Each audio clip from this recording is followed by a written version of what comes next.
Hello everyone. I hope all of you are doing great. So as I earlier promised you, today we'll be discussing the amendments for EIS at an intermediate level.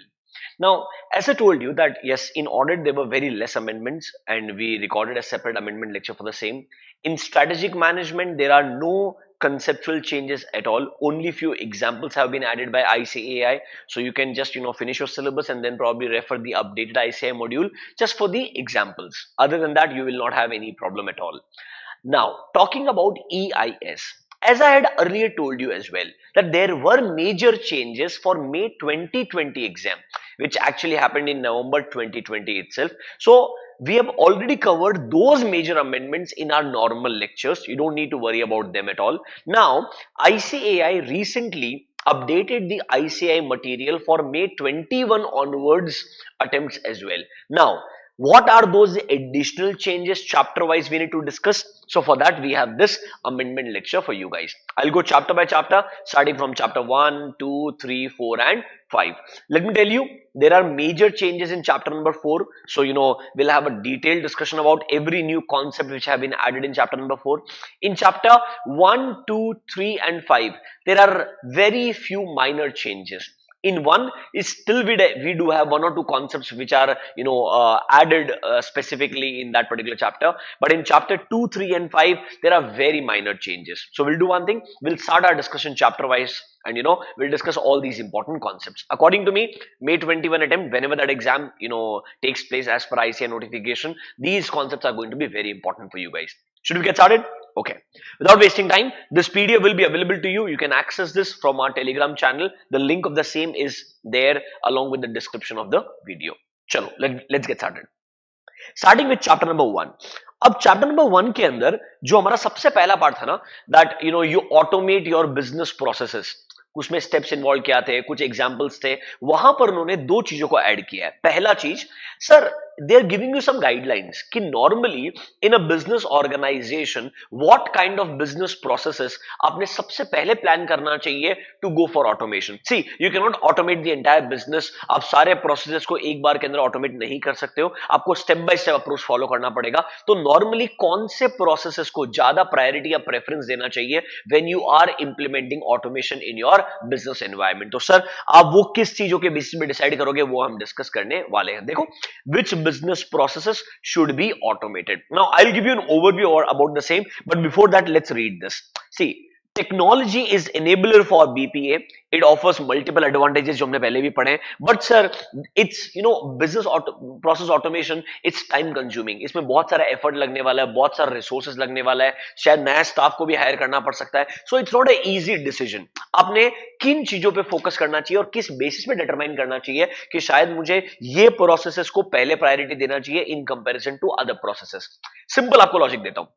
एक company के अंदर आपको लगता है कि कोई ऐसे business process है जहां पर सर टाइम कंजम्पशन बहुत ज्यादा हो रहा है और उसकी वजह से आपको मालूम रहेगा कि आपका जो लीड टाइम है, जो टाइम कंजम्पशन है, उसकी वजह से आपका कॉस्ट बढ़ जाता है एंड कॉस्ट की वजह से आपको जो फाइनल आउटपुट है, फाइनल जो प्रोडक्ट है, उसकी वजह से आपका प्रॉफिट मार्जिन जो है वो काफी कम हो जाता है. तो सर आपको लग रहा है जिन प्रोसेसेस के अंदर मेरे को टाइम कंजम्पशन बहुत ज्यादा हो रहा है, जहां मेरे को लगता है बहुत सारे लोगों का रिक्वायरमेंट है, मतलब लेट्स से आपका जो कस्टमर रिलेशनशिप मैनेजमेंट वाला पार्ट है, उसमें कुछ चीजों के अंदर multiple people are involve in the execution of that process, जैसे हेल्प डेस्क सर्विसेज वगैरह हो गए, तो शायद वहां पर आप ऑटोमेशन के बारे में पहले सोच सकते हो.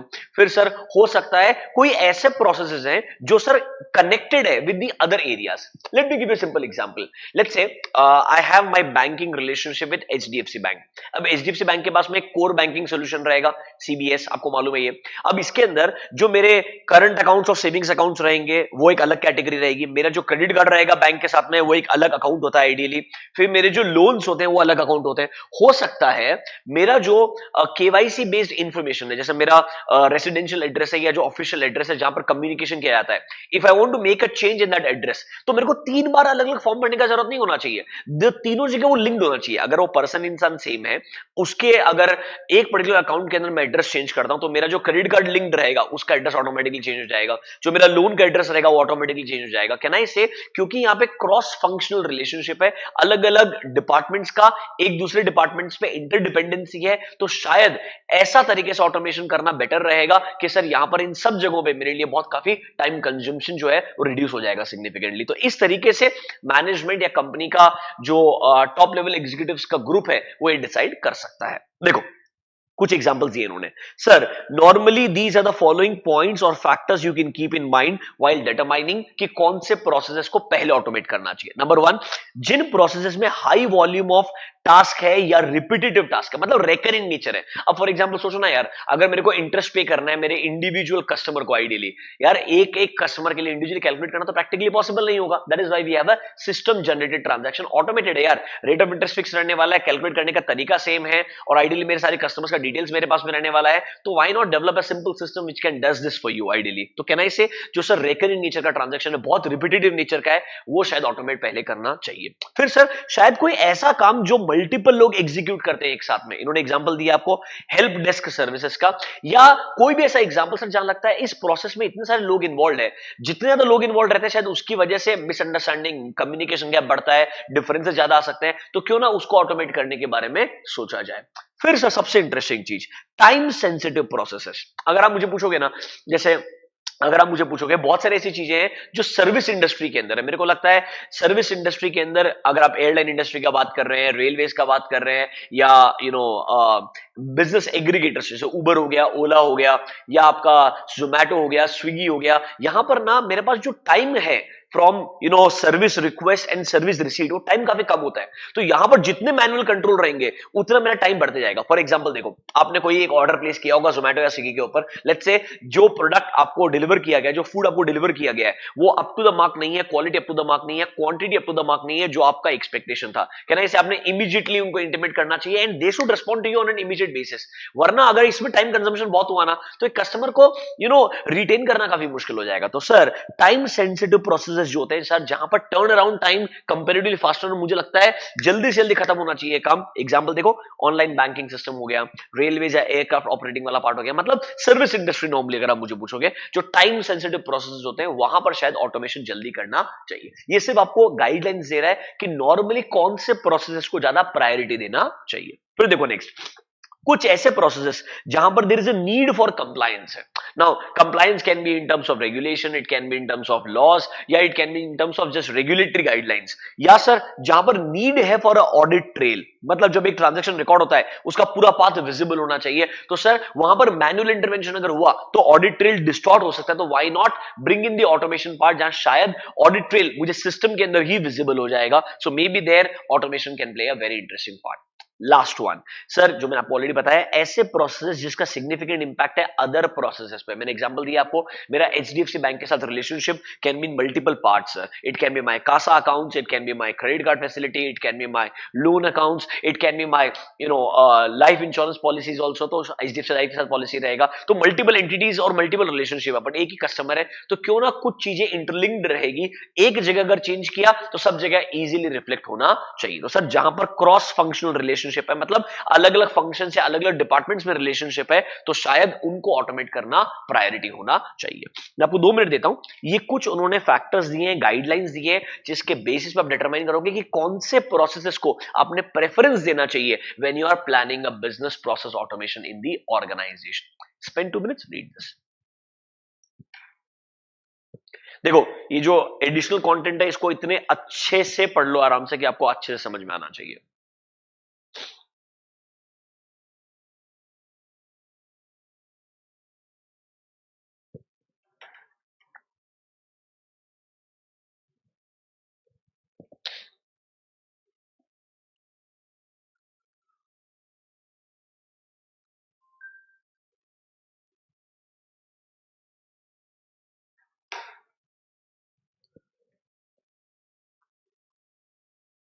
यहां पर एक अच्छा 4 मार्क क्वेश्चन बन सकता है एग्जाम के अंदर, so that is why it is important.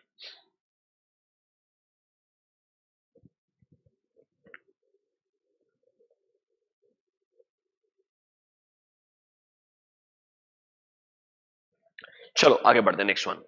Now challenges involved in a BPA, मतलब when you are opting for a business process automation in your organization, क्या क्या challenges या problems आप लोग face कर सकते हैं ये आपको पता होना चाहिए। पहला पॉइंट सबसे जो रेलेवेंट है, ऑटोमेटिक रिडंडेंट प्रोसेसेस।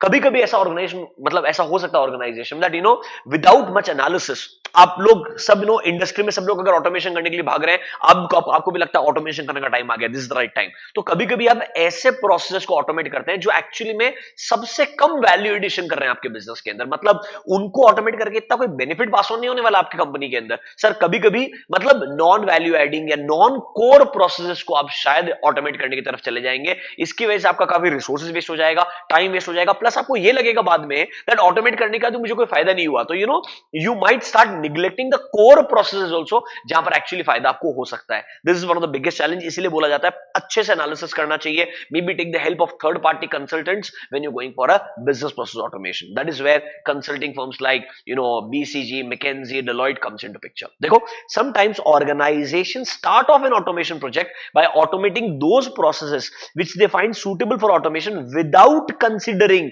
कि एक्चुअली में वहां ऑटोमेशन करने का जरूरत है एंड क्या वहां पे कोई एक्चुअली वैल्यू एडिशन होने वाला है।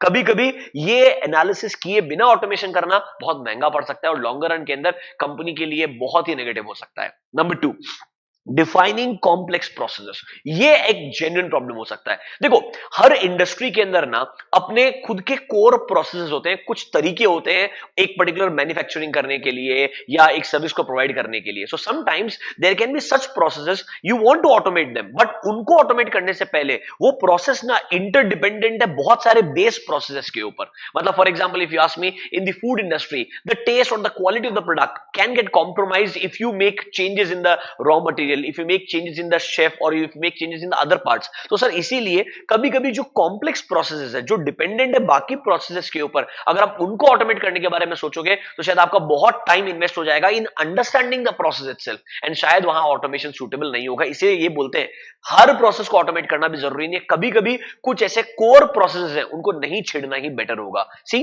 It requires reengineering some business processes that may require significant amount of time to be allocated and spend at this stage. शायद आपको डिटेल्ड अंडरस्टैंडिंग लगेगा अंडरलाइंग प्रोसेसेस का, मतलब जो बेस प्रोसेसेस है जिनके ऊपर ये दूसरा आपका कोर बिजनेस प्रोसेस डिपेंडेंट है, तो शायद आपको काफी टाइम भी कंज्यूम हो जाएगा और काफी रिसोर्सेज आपके वेस्ट हो सकते हैं।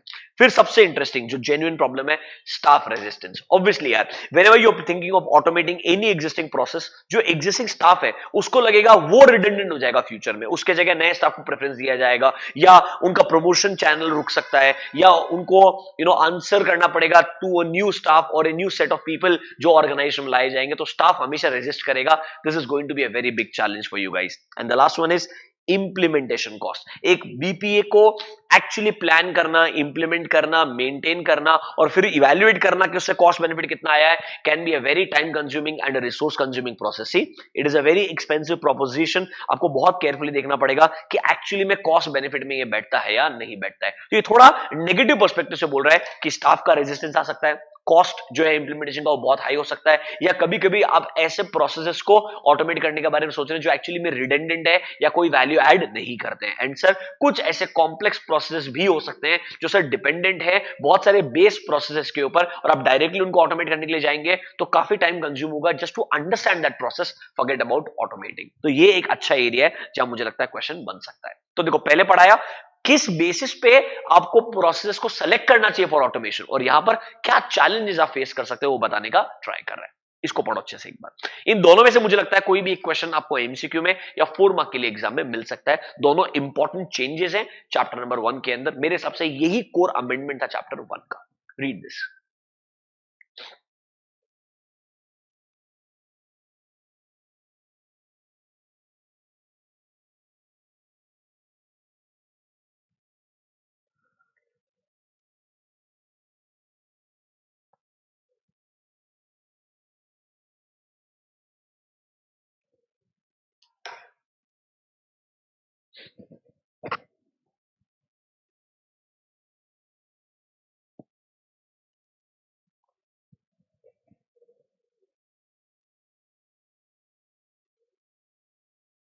डन? लॉजिकल लग रहा है? अब सुनो मेरा बात। नेक्स्ट जो पार्ट है की प्रोविजंस ऑफ आईटी एक्ट, ये मैं एक्चुअली आपको चैप्टर 5 के साथ पढ़ाऊंगा बिकॉज चैप्टर 5 के अंदर ये सारे की प्रोविजंस थे, उनको उठा करके ऐसा का ऐसा चैप्टर 1 के अंदर अभी ऐड कर दिया, थोड़ा रीस्ट्रक्चरिंग किया है एंड 2-3 नए सेक्शंस को भी ऐड किया है आपके सिलेबस के अंदर, क्योंकि उनको आईटी एक्ट के अंदर भी ऐड किया है, तो वो आपके सिलेबस में ऐसा कैसा इंक्लूड कर दिया है। लेट मी शो यू कि कैसे आपके ईआईएस के module number 2, I meant it's in chapter number 5,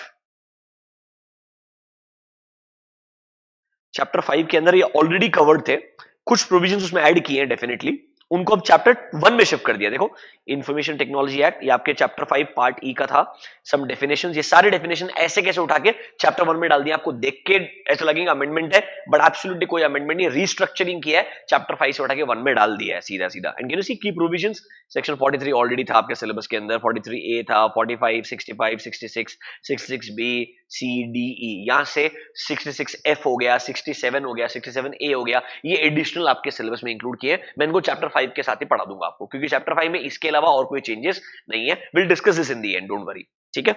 अभी के लिए इसको छोड़ो, अब यहां पर हम वापस आएंगे। चैप्टर 1 में इसके अलावा कोई और चेंजेस नहीं है, सीधा आते हैं चैप्टर नंबर 2 के अंदर।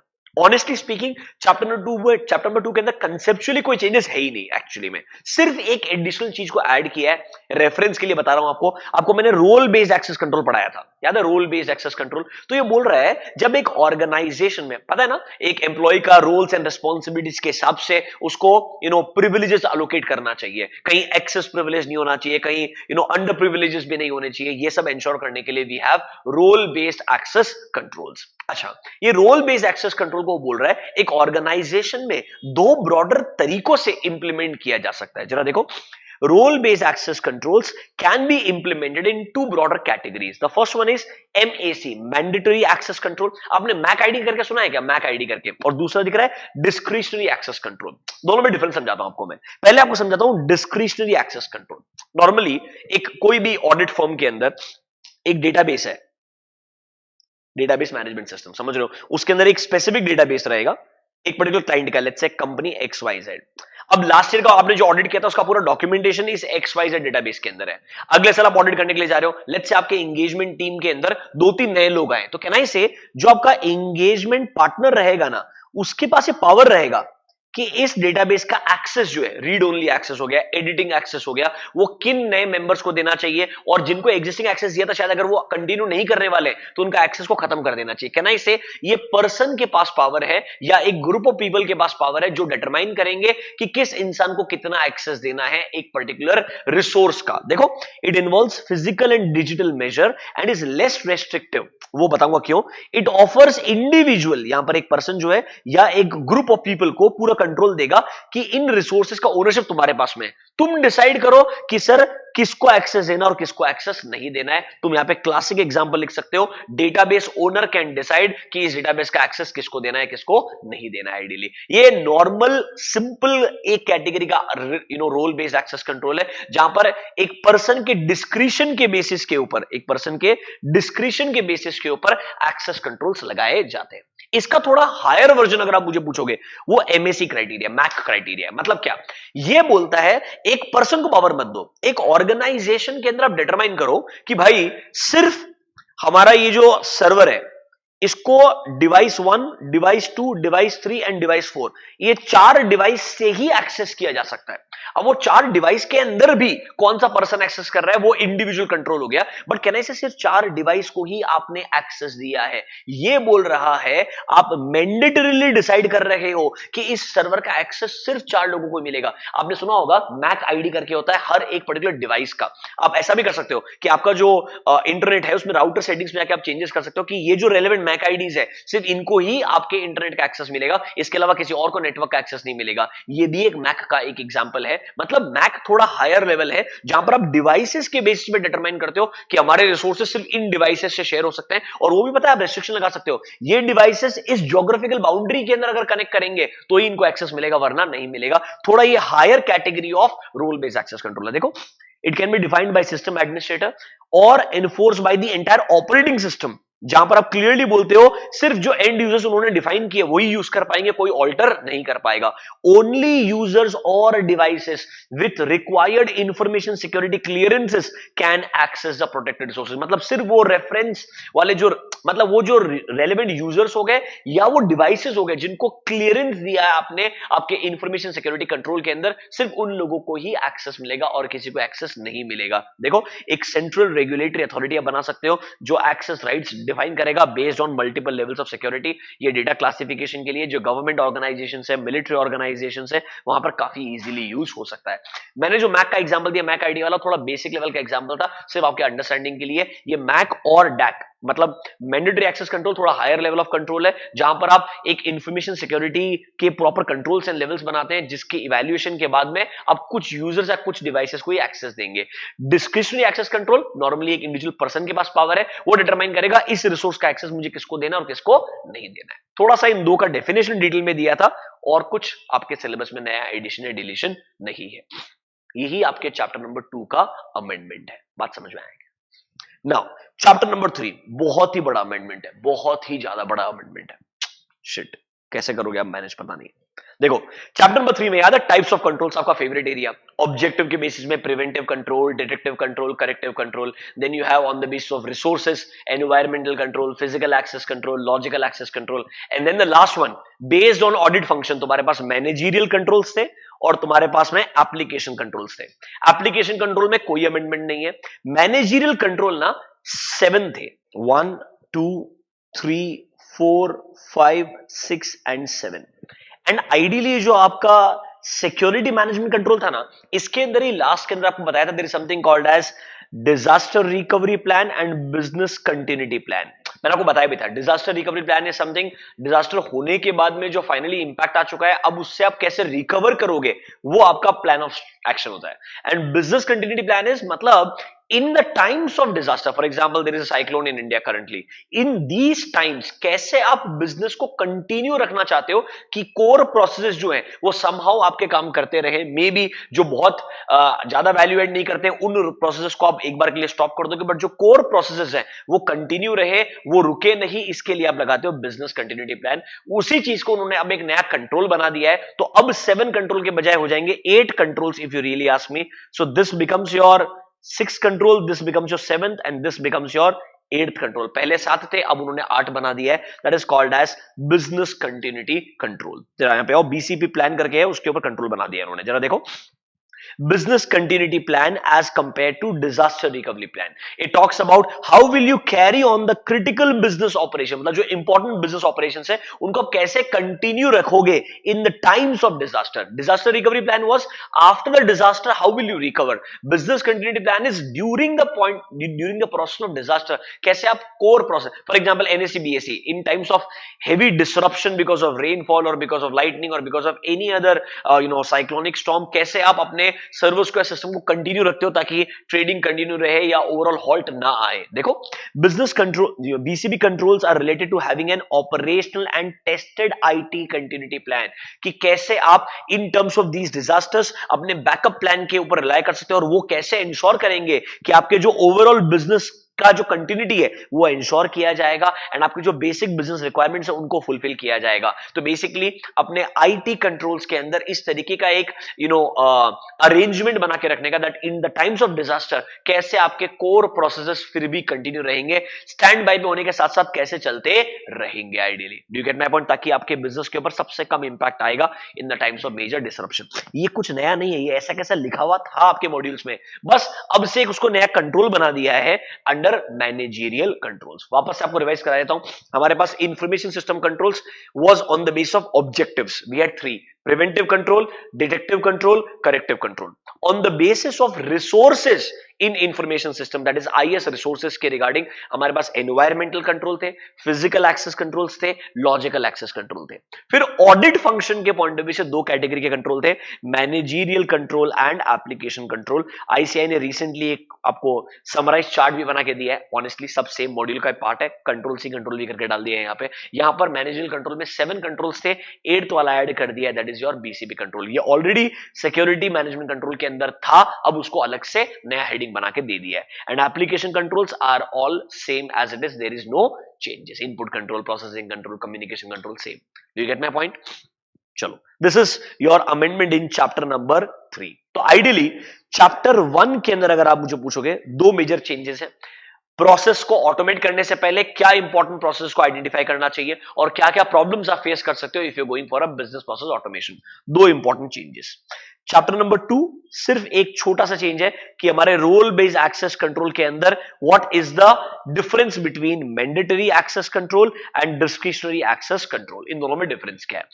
चैप्टर नंबर 3 सिर्फ हमारे सामने एक नया कंट्रोल को ऐड कर दिया है जो पहले से था, बट अब से एक नया हेडिंग बना दिया है. उसके अलावा कोई चेंजेस नहीं है.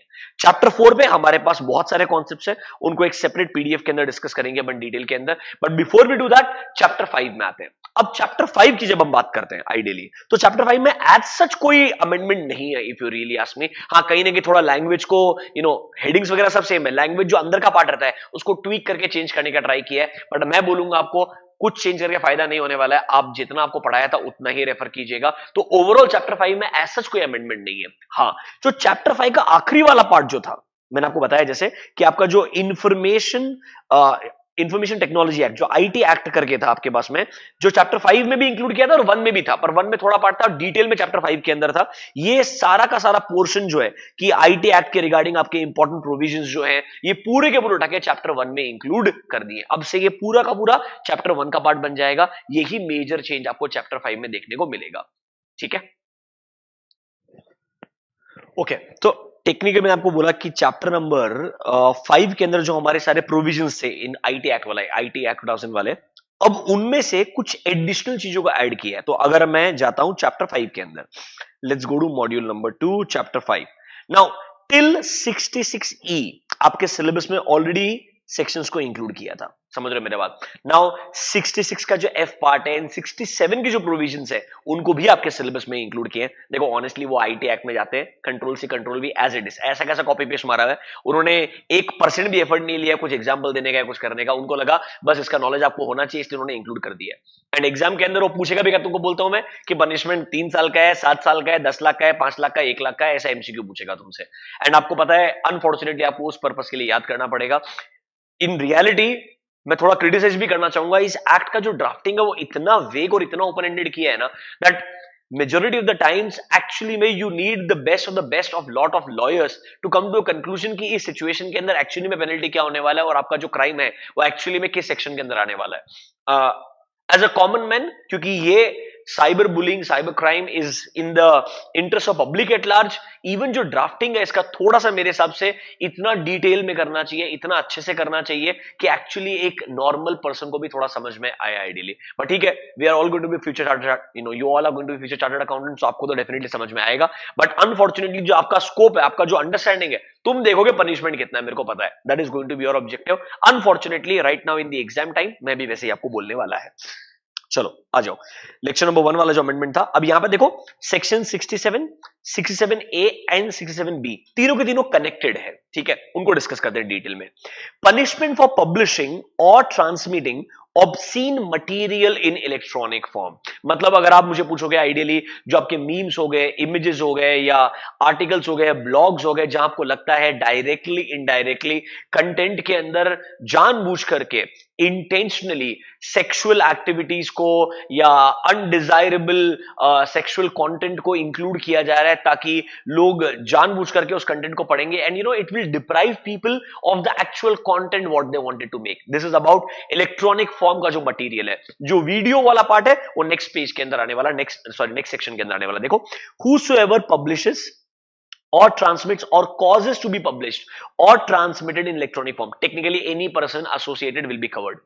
Any material which is lascivious or appeals to the prurient interest. Lascivious matlab cruel or crude sexual activities or remarks or intentions by people, or its effect in such as to tend to deprave and corrupt person. Basically the use of sexual thought or ideology or activities or aspects in such a way that it will lead to corrupt content for the people who will be reading those posts, for the people who will be, going through those blogs and articles, if who are likely to having regard in all circumstances. So that means people will be corrupted while reading it, while seeing those images, or while hearing about those matters. They shall be punished. So all people who are connected with these kind of material, on first conviction, the actual penalty is imprisonment up to 3 years, and a fine which may extend up to 5 lakhs. And if there is a second conviction, or recurring conviction, can you see, second or subsequent conviction, the imprisonment can extend up to 5 years, and the fine can go up to 10 lakhs. Remember, this is about any obscene material which is getting printed or published or getting transmitted in the electronic form. Now, if you talk about any sexual act getting recorded ideally, and then that is getting transmitted, that will covered here. See, punishment for publishing or transmitting of material containing sexually explicit act. It is talking about any specific situation or act, etc., in electronic form. See, whosoever publishes or transmits or causes to be published or transmitted in electronic form any material which contains sexually explicit act or conduct shall be punished on first conviction. The punishment is 5 years, and the fine can go to 10 lakh rupees. In case of second or subsequent conviction, the fine is still 10 lakh, but the imprisonment can go to 7 years. So in this case, the fine was actually 5 to 10. Here the fine is directly 10 lakh, and it can go from 5 years to 7 years. This is more extreme in nature. If such acts, if you ask me, involve children, next one is very, very important. Punishment for publishing or transmitting same material depicting children in sexually explicit act. So basically, if you're watching them, if you are, if you are sharing those kind of memes or videos with other people, so basically indirectly you're promoting such content, or maybe you're asking or inducing or influencing children to be part of such things, then also you are guilty. See, publishes, transmits, or helping in publishing, creates text or digital images, or you collect those information, or you browse such content, or you download such content, or you advertise such content, or you record such content, or you cultivate, or that means you help in creating such content, you influence children. Inducing children means influencing children to get into such acts. Then in that case, the punishment is directly 5 years, and the penalty in terms of amount is, monetary amount is 10 lakh. It can go to 10 lakh again, but remember, the imprisonment can go from 5 to 7. So technically the same one, 5, 7, 10 lakh, 10 lakh, no difference. But remember, this is the most important part. This is the most important part. Mark this as important. There is an exception. If 67B or 67A or even 67. So we're talking about this material in the electronic form, or material containing these sexual acts, or involving children.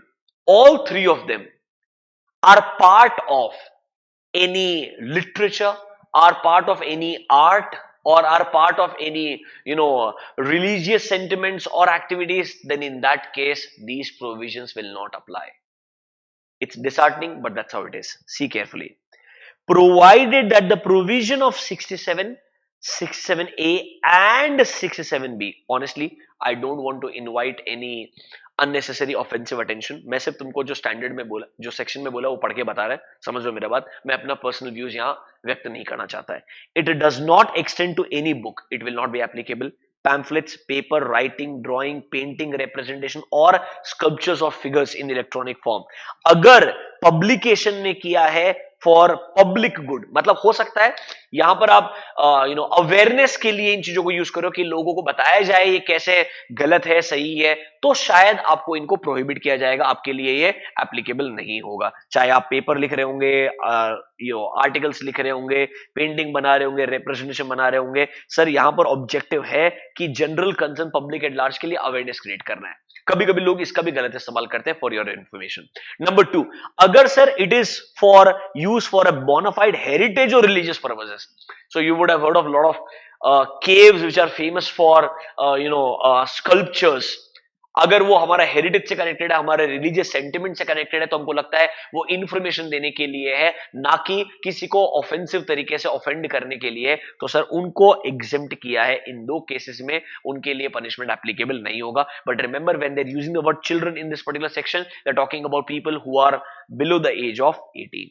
So I am sure section 67, 67A and 67B आपको तीनों का understanding आया होगा। मेरे को लगता है ये तीनों बहुत इंपॉर्टेंट है एमसीक्यू पॉइंट ऑफ व्यू से या even a 4 mark point of view in the examination. ये रीसेंट एडिशंस आपके सिलेबस में पहले नहीं थे। अब लास्ट वाला जो है that is about cyber terrorism. ये एक ओपन एंडेड सेक्शन है पूरा का पूरा। This 66F covers all situations, all aspects जहां पर लगता है डायरेक्टली इनडायरेक्टली हमारे कंट्री के या हमारे स्टेट के यूनिटी के ऊपर, सॉवरेनिटी के ऊपर, कल्चर के ऊपर किसी भी तरीके से रेस्ट्रिक्शंस लगाए जा रहे हैं या अटैक किया जा रहा है, वो साइबर टेररिज्म की डेफिनेशन में कवर होगा। एंड आपका जो इंप्रिजनमेंट है वो लाइफ के लिए हो सकता है। ध्यान रखना, आइडियली समझ रहे हो मेरा बात, पढ़ के बताया तो आपको फिर भी रेफरेंस के लिए। Whosoever with the intent of threatening the unity, integrity, security or sovereignty of entire country or to strike terror in the people or any section of people, या तो आप उसके लिए लोगों को डिनाई करते हो या अलाउ नहीं करते हो टू यूज कंप्यूटर रिसोर्सेस, या सर आप उनको अलाउ या आप उनका एक्सेस करने का ट्राई करते हो विदाउट एनी ऑथराइजेशन, मतलब हैक करके अनऑथराइज एक्सेस करने का ट्राई करते हो, या सर आप कुछ करप्ट कंप्यूटर रिसोर्सेस को या फाइल्स को या इनडायरेक्टली लोगों के थ्रू पास ऑन करते हो। सर अगर आप इसी भी तरीके से डायरेक्टली इनडायरेक्टली कोई भी तरीके का इंजरी कॉज करना चाहते हो to the people, to the damage to property और to the damage of any interest of people, then directly indirectly you will be covered under section 66F and there will be a punishment for cyber terrorism. Same चीज बोला है, ये state के लिए भी applicable रहेगा, foreign public order सब चीज के लिए एप्लीकेबल रहेगा। जो भी ये कमिट करने वाला है उसके लिए इंप्रिजनमेंट फॉर लाइफ हो सकता है। साइबर टेररिज्म एकदम ओपन एंडेड पनिशमेंट वाला सेक्शन है 66F करके, मतलब sir directly indirectly any computer resources के थ्रू उनका एक्सेस रोक करके या अनऑथराइज एक्सेस किसी और को दे करके अगर आप पूरे कंट्री के अंदर या पर्टिकुलर स्टेट लेवल के अंदर या किसी भी तरीके का गलत इंफॉर्मेशन शेयर करके, डेटाबेस ब्रीच करके एक तरीके का टेरर क्रिएट करने का ट्राई कर रहे हो पूरे कंट्री के अंदर या लोगों के दिमाग के अंदर या लोगों के एक पर्टिकुलर सेक्शन ऑफ पीपल के अंदर, तब आपको साइबर टेररिज्म कंसिडर किया जाएगा इन टर्म्स ऑफ 66F और आपका जो पेनल्टी है वो जो इंप्रिजनमेंट है that can be for life. This is your 66F, open ended है। 67 थोड़ा स्पेसिफिक है, ज्यादा इंपॉर्टेंट है मेरे को लगता है from exam point of view. So this was your amendment in chapter number 1 जो एक्चुअली 5 में था, पहले उठा के पूरा का पूरा 1 में डाल दिया है। तो हमने 1 मेरे को लगता है फिर भी इंपॉर्टेंट है। चैप्टर 2 एंड 3 हार्डली कुछ चेंजेस है। चैप्टर 5 में चेंजेस कुछ नहीं, उठा के उसका कंटेंट को 1 के अंदर डाल दिया है। तो this marks the end of chapter 1, 2, 3 and 5। अब हम डिटेल में डिस्कस करेंगे चैप्टर नंबर 4 के अमेंडमेंट्स को in a separate lecture. Thank you.